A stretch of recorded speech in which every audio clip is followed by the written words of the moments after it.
Rencana gempa yang terjadi di Lebak ternyata dimanfaatkan sebagian orang untuk menyebarkan berita bohong hoax atau terkait dengan informasi COVID-19. Kita akan ke kasus pertama pemirsa. Kominfo ini mengangkat pemberitaan yang beredar di media sosial itu. Berita hoax tentunya dapat merugikan dan menggemparkan masyarakat. Berita hoax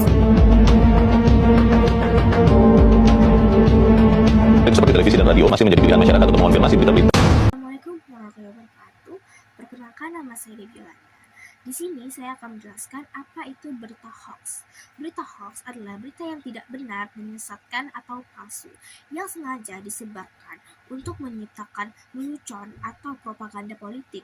Nah, dari berita hoax ini kita menyebabkan adanya konflik sosial dan juga banyak orang yang terpengaruh dengan kebenaran berita tersebut yang sebenarnya berita tersebut tidak jelas kebenarannya. Ciri utama berita hoax: sumber tidak jelas, meminta disebarkan, menggunakan judul yang provokatif dan emosional, seperti menggunakan huruf kapital yang berlebih dan tanda seru yang banyak, sehingga menciptakan emosi, marah, dan benci. Yang keempat adalah bersifat fanatisme. Yang kelima, menyudutkan satu pihak. Ada 3 jenis definisi dan berita hoax. Yang pertama adalah disinformasi. Disinformasi adalah berita atau data yang benar-benar hoax, tetapi ia sengaja menyebarkan data tersebut untuk membohongi pihak ramai. Yang kedua adalah misinformasi. Misinformasi adalah data atau berita hoax yang tetap disebarkan karena ia tidak tahu bahwa itu adalah berita hoax. Yang ketiga adalah malinformasi. Malinformasi adalah data atau berita yang benar-benar ada, tetapi ia sengaja menyebarkan berita tersebut untuk menciptakan suatu konflik, yaitu seperti contohnya adalah menyebarkan data pribadi seseorang kepada pihak ramai. Hukum UU ITE pada penyebaran berita hoax.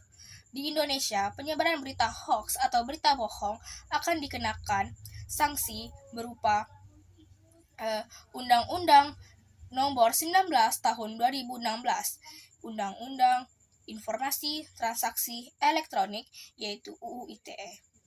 Pada pasal 28 ayat 1 menyatakan bahwa orang yang menyebarkan berita hoax atau berita bohong yang menyesatkan dan merugikan akan dikenakan tindakan pidana selama 6 tahun dan denda sebanyak 1 miliar. Ini adalah contoh dari penyebaran berita hoax dan dampak dari penyebaran berita hoax. Polisi menangkap seorang mahasiswa atas penyebaran berita bohong di media sosial. Tersangka mengarang cerita tentang adanya pelecehan seksual yang dilakukan seorang pengurus BEM Fakultas MIPA Universitas Negeri Yogyakarta kepada salah seorang mahasiswi baru.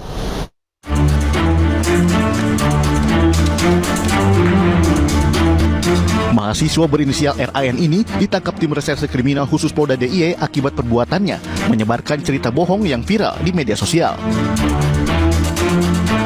Dalam cerita bohong yang disebarkan itu, dinarasikan salah seorang pengurus BEM Fakultas MIPA Universitas Negeri Yogyakarta telah berkali-kali melakukan pelecehan seksual kepada salah seorang mahasiswa baru. Tak terima disebut sebagai pelaku pelecehan seksual, pengurus BEM berinisial MF kemudian melaporkan media sosial yang menyebarkan cerita bohong itu. Polisi pun menangkap RAN yang ternyata adalah rekan MF. Kepada polisi, tersangka mengaku menyebar cerita bohong di media sosial karena sakit hati kepada MF. Dalam kasus ini, polisi juga menyita sebuah telepon genggam milik tersangka yang digunakan untuk mengunggah cerita bohong ke media sosial. Akibat perbuatannya, tersangka dijerat pelanggaran Undang-Undang Informasi dan Transaksi Elektronik dengan ancaman penjara paling lama 10 tahun.